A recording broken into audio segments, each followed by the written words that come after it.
우리는 또다시 중요한 교훈을 배우고 있습니다.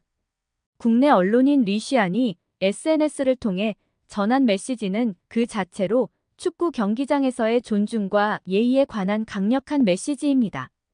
국내 팬들이 상대 국가가 연주될 때 야유를 하지 않았으면 좋겠다. 입장 바꿔 생각해보면 우리도 받아들일 수 없는 일이다. 이 한마디는 모든 축구 팬들에게 깊은 울림을 줍니다. 상대 팀에 대한 존중은 축구의 근본 정신 중 하나이며 이것은 국가 간의 경기에서 더욱 중요합니다. 리시아는 또한 태국과의 중요한 월드컵 최종 예선 경기에 대해서도 언급합니다. 월드컵 최종 예선에 진출하기 위해서는 태국과의 홈, 원정 모두 최선을 다하는 길밖에 없다. 이 말은 경기에 임하는 태도와 헌신을 강조합니다. 그리고 그는 공정한 경기 운영을 위한 심판진의 역할에 대해서도 언급합니다. 심판이 공정했으면 좋겠다라는 그의 바람은 모든 경기가 정정당당하게 진행되어야 한다는 축구의 근본적인 가치를 상기시킵니다. 마지막으로 리시아는 관중들에게 경기장 내에서의 행동에 대해 당부합니다. 그는 레이저 포인터와 같은 방해 물품을 경기장에 가져오지 말 것을 요청하며 이는 경기에 부정적인 영향을 미칠 뿐만 아니라 선수들과 다른 관중들에게도 위험할 수 있다는 점을 강조합니다. 리시안의 이러한 메시지는 축구 경기가 단순한 스포츠 경기를 넘어선 국가 간의 존중과 이해를 증진시키는 플랫폼이 될 수 있음을 상기시킵니다.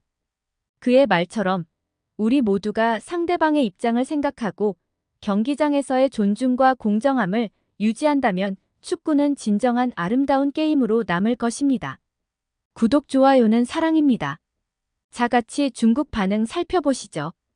다른 사람에게 존경받으려면 먼저 상대방을 존중해야 한다는 건 인생이나 스포츠에서 다 통용되는 사실임.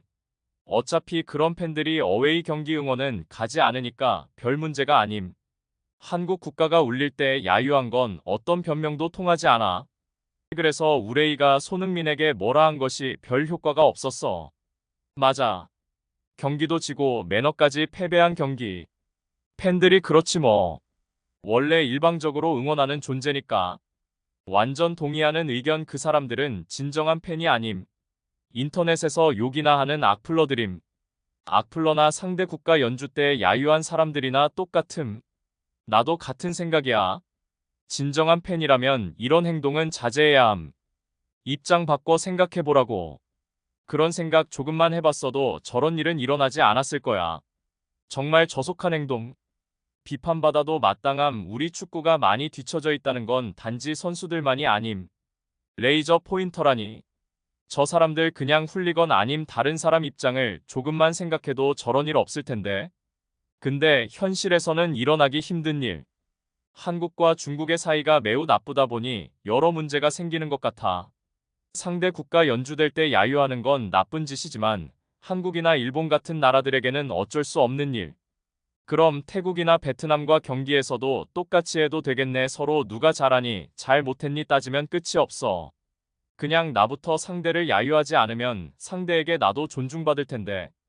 당연한 말이지만 현실에서는 가능하지 않음. 사람들이 실제로 그렇게만 행동하면 전쟁도 일어나지 않지.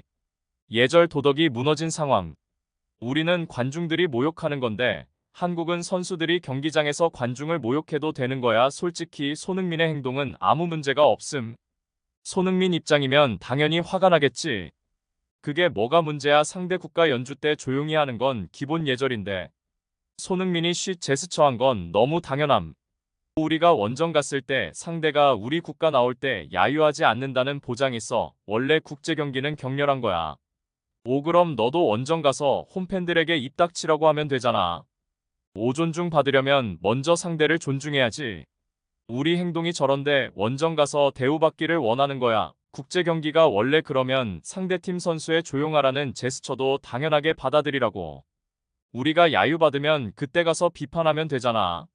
아직 일어나지도 않은 일 가지고 왜 벌써부터 정당화시키는 건데. 그런데도 한국 원정 경기에서 한국 팬들이 우리를 야유하지 않으면 진짜 부끄러운 일이 되는 거야. 그리고 레이저는 상대 선수를 다치게 하려는 목적임. 절대 그런 행동이 용납되어서는 안 됨. 그냥 공놀이잖아. 상대방을 모욕하지 말라고. 판다컵에서 한국이 트로피에 모욕한 일은 잊었어. 기자의 말에 동의함. 우리에게 똑같은 일이 일어나도 절대 받아들일 수 없을 거야. 그런데 왜 한국은 항공모함 건조하면서까지 미국의 개가 되려고 하는 건데, 그러니까 한국에게 굴복하는 게 예의 있다고 말하는 거지. 한국에 굴복하자는 말이 어디 있는데? 축구 경기에 대한 기본 예절도 모르냐? 반대로 우리가 한국 원정 가서 레이저 맞고 국가 연주 때 야유받아도 아무 말 하지 말아야 하는 거야. 큰 나라는 쪼잔하게 행동하지 말아야지.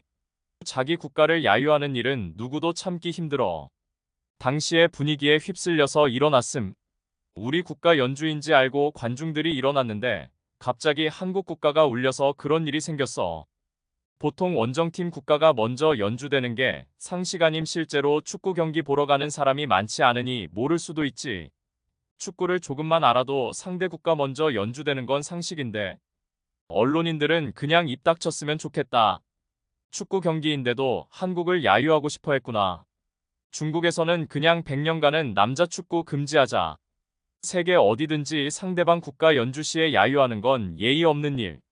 어떤 나라도 그런 국가를 존중하지 않음. 야유나 레이저 포인터는 좀 과하긴 함. 근데 한국이라면 별 상관없어. 미디어의 문제. 경기 전부터 중국 팬들을 끊임없이 자극했잖아. 야유는 잘못. 레이저나 욕설은 흔한 일임. 남미를 보면 거기서는 축구 경기서 폭력 행위가 자주 일어남. 먼저 첫부터 비판해야지. 판정만 없었으면 다 괜찮았을 거야. 중국 선수들부터 다른 나라 리그에서 뛰게 해야 함.